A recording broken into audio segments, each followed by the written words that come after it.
Elepidoptera biasa dipanggil. Ikan kelompok Teleostei tersusun dari rangka tubuh yang telah berkembang sempurna atau bisa disebut ikan bertulang sejati, di mana bagian permukaan tubuh ikan Teleostei itu umumnya dilapisi oleh sisik yang tersusun menutupi badan ikan. Keberhasilan proses reproduksi kelompok Teleostei tidak hanya ditentukan oleh faktor internal, tetapi juga dipengaruhi oleh kondisi lingkungan perairan, seperti suhu dan salinitas yang berperan dalam mengatur fungsi fisiologis ikan. Perbedaan antara jantan dan betina dapat diamati melalui ciri seksual sekunder yang tampak secara nyata sebagai bentuk dimorfisme dan dikromatisme seksual. Keberadaan ciri seksual sekunder tersebut sering dimanfaatkan sebagai dasar penentuan jenis kelamin secara visual tanpa pembedahan, terutama ketika ikan memasuki fase kematangan gonad. Ciri seksual primer pada ikan Teleostei merujuk pada bagian tubuh yang berhubungan langsung dengan proses reproduksi, yaitu organ gonad berupa testis pada ikan jantan yang menghasilkan sperma dan ovarium pada ikan betina yang berfungsi menghasilkan telur. Karena tanpa fungsi testis atau ovarium yang normal, proses pembentukan gamet dan pematangan seksual tidak dapat berlangsung.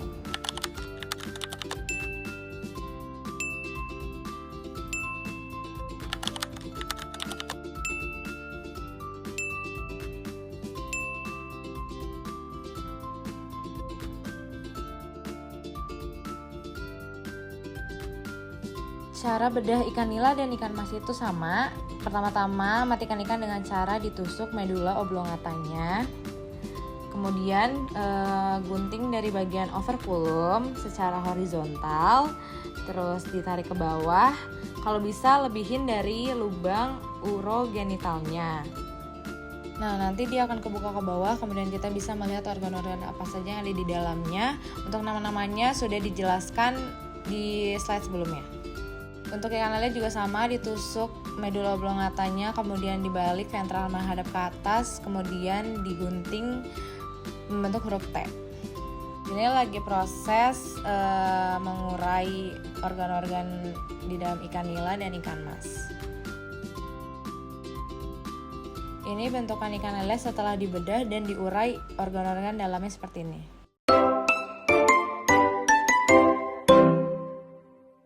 Jadi pada praktikum kali ini kita akan mengidentifikasi alat kelamin apa aja yang ada pada udang. Nah, di sini kita mengidentifikasi udang windu. Praduga awal kelompok kami, semua udang windu itu berjenis kelamin jantan. Setelah dianalisis ternyata udang windunya ada 2 jantan dan 1 betina. Jantan memiliki petasma terletak pada kaki renang pertama dan betina memiliki telikum di antara pangkal kaki jalan keempat dan kelima. Selanjutnya kita menganalisis lobster. Secara ciri seksualitas sekunder, lobster jantan itu tubuhnya lebih besar, terus capitnya lebih besar juga, ada warna merahnya, lebih agresif, sedangkan yang betina itu tubuhnya lebih kecil, berbanding terbalik dengan lobster jantan. Lobster betina dan jantan memiliki kaki jalan sebanyak 4 pasang, sedangkan kaki renang memiliki 4 pasang. Untuk alat kelaminnya sendiri, jantan ada di kaki jalan keempat dan betina ada di kaki jalan ketiga. Yang terakhir kita menganalisis kepiting bakau. Bisa dilihat secara ciri seksualitas sekundernya, yang jantan itu dia lebih terang, terus ada bintik-bintiknya juga, capitnya lebih besar juga, sedangkan yang betina tuh dia warnanya lebih gelap, capitnya lebih kecil dan ukuran tubuhnya lebih kecil. Alat kelamin kepiting jantan sendiri itu memiliki 2 genopod 1 dan genopod 2 dan juga pleopod, sedangkan yang betina itu dia memiliki banyak genopod dan hanya 1 lubang, yaitu lubang vulva.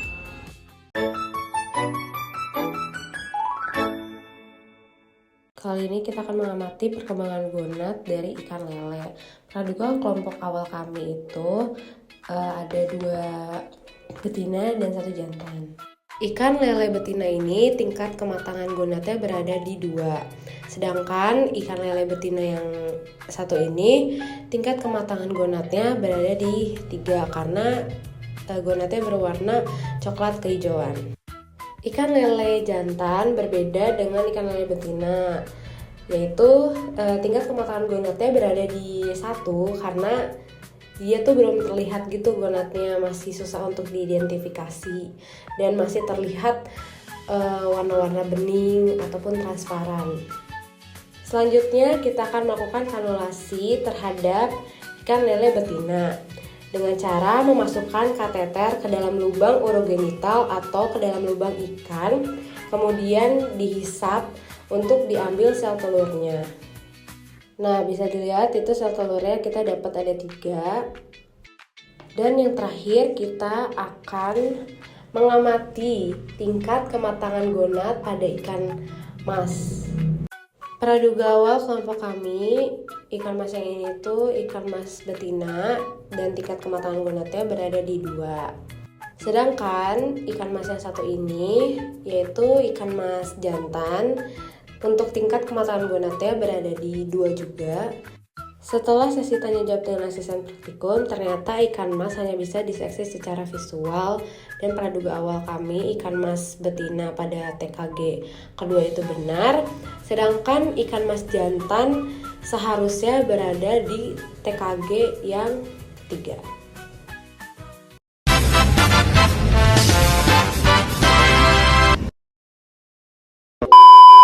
Jadi pertama kita ke view yang transfer dulu, yang dimana lihat dari sisi kanan sama sisi kirinya. Donatnya yang mana? Iya, yang atas. Ini yang atas yang ada bulat-bulatnya. Iya. Di sini kita lagi tandain gonadnya biar kelihatan berapa diameternya melalui USG. Selanjutnya cek USG melalui longitudinal view, yang dimana itu dilihat dari atas ke bawah.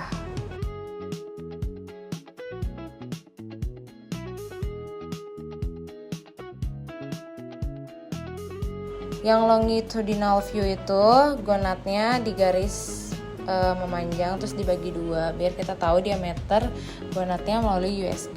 Sebelum bedah kita ukur dulu panjang bobot tubuhnya, berat bobot tubuhnya, dan caranya itu kita bedah dari lubang urogenital sampai ke atas. Kemudian kita keluarkan gonadnya, ketika sudah keluar kita ukur diameternya dan timbang juga bobotnya. Masukkan chlorotan etanol untuk disimpan. Udah dapat hatinya, kita timbang juga bobot hati. Selanjutnya dan terakhir adalah proses menjahit ikan. Nah, ini tusukinnya jangan terlalu pinggir sama lukanya, takutnya waktu kita mau simpulin malah copot lagi atau malah robek. Jadi usahakan jangan terlalu pinggir. Usahakan kanan dan kiri jarum tuh sudah masuk jadi membentuk simpul seperti video di atas.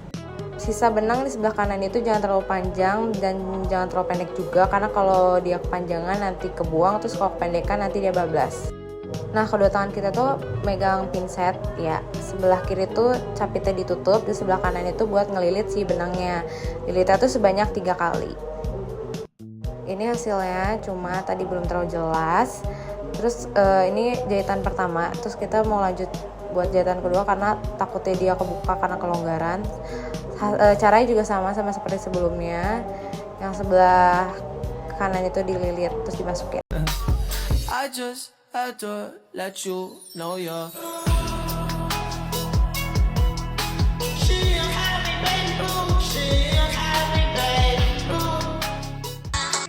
Gonad yang sudah diawetkan minggu lalu kita ambil dari wadahnya, kemudian kita bagi menjadi 3 bagian, yaitu anterior bagian depan, tengah atau median, dan posterior bagian belakang. Ambil butiran telur dari gonad yang sudah tadi kita bagi menjadi 3 bagian, masing-masing kita ambil dari anterior, tengah, dan posterior. Ketika diambil, kemudian langsung kita timbang dari ketiga bagian tersebut, di mana total dari 3 bagian tersebut berat si butiran telur harus mencapai 1 gram. Setelah beratnya mencapai 1 gram, butiran telur tersebut kita hitung satu persatu, dan kelompok kami mendapatkan total 1007 telur.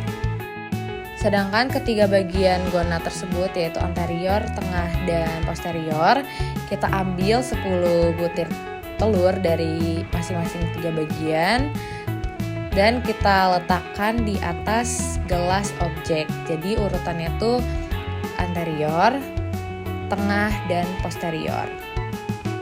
Setelah selesai menyusun butiran telur dari 3 bagian tersebut di atas gelas objek, kita amati di bawah mikroskop. Kemudian kita amati satu persatu, terus kita tandain diameternya horizontal dan vertikal. Jangan lupa dicatat setiap panjang diameter yang didapat di data Excel yang sudah asisten berikan, kemudian kita olah datanya yang sudah kita dapat.